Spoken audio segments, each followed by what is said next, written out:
Idol তো সাকিব আল হাসান। আমার coach যে আছে উনি সবসময় বলে যে জামার বা পাওয়ারে কোনো মানে স্লো ক্রিকেট হবে না। ক্যারিবিয়ানদের যে খেলা টুর্নামেন্ট হয় না সেগুলো দেখতে ভালো লাগে। পাওয়ার হিটিং ব্যাটিং এতে স্বাচ্ছন্দ্য বোধ করে। এভরিডে 4000 বল ওরে আমি নকিং করাই আল্লাহ তাআলার রহমতে। মিন্স ফার্স্ট অফ আল্লাহর উপরে আলহামদুলিল্লাহ, আল্লাহ মানে কোন দিন দিন রেখে রাখছে সেটাই হলো মেইন বিষয়। আর নিজের উপরে মানে কনফিডেন্স ছিল যে আজকে একটা কিছু করার ইনশাল্লাহ। ফার্স্ট অফ মানে যখন ব্যাটিং এ স্টে করি তখন চেষ্টা করতেছিলাম যে বলের সাথে ব্যাটে কানেকশন ভালো করার। দেন দেখতেছি যে ভালো লাগতেছে তখন যে পারবো যে আজকে প্র্যাকটিসে বলতে টোটালি অ্যাটাকিং ব্যাটিংই করা হয় সব সময়। অ্যাটাকিং মানে আমার কোচ যে আছে উনি সবসময় বলে যে জামার বা পাওয়ারে কোনো মানে স্লো ক্রিকেট হবে না। ফার্স্ট যত এখন ক্রিকেটটা আধুনিক হয়ে গেছে তাই এখন ওইভাবে চেষ্টা করতেছি যে ওইভাবে তাল মিলিয়ে খেলতে চেষ্টা করে যেভাবে পারি। ফিজ লেভেল খেলা হয় কিনা? যে এবার ফার্স্ট 18 খেললাম। না বিশ্বাস ছিল মানে টোটালি আরো আগে এগুলো ইনিংস খেলছি, অনেক জায়গায় অনেক বড় বড় টুর্নামেন্টে খেলেছি, তাই বিশ্বাস ছিল যে পারবো। মানে টোটালি বলছিলাম যে দুজনই মানে আজকে ভালো ব্যাটে লাগতেছিল, বলতেছিলাম যে দুইজন মিলে আজকে শেষ করবে, এটাই আর কিছুই না।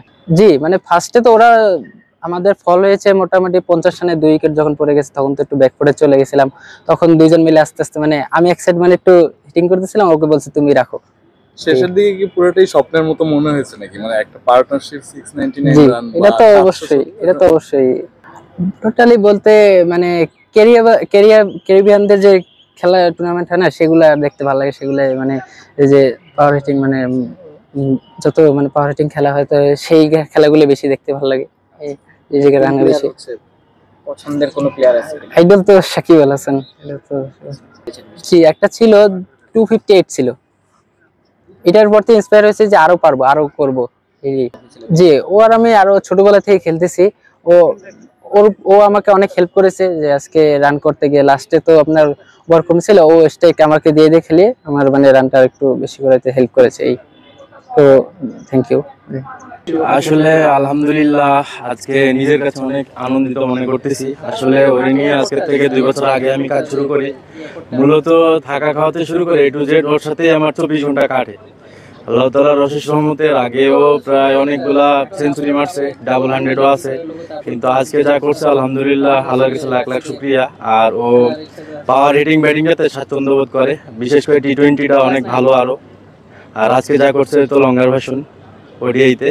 স্বাধীনতা হচ্ছে ওকে, ও আমার মেবি চোখের ভাষাটা বুঝতে পারে। আসলে আমি আজ ওর কোচ হিসাবে ওরে কি করাবো, কোন কাজগুলো করাবো, কোন চ্যালেঞ্জগুলো দিচ্ছি, ও সেগুলো বেসিক্যালি আমার বলার আগেই বুঝে নেয়।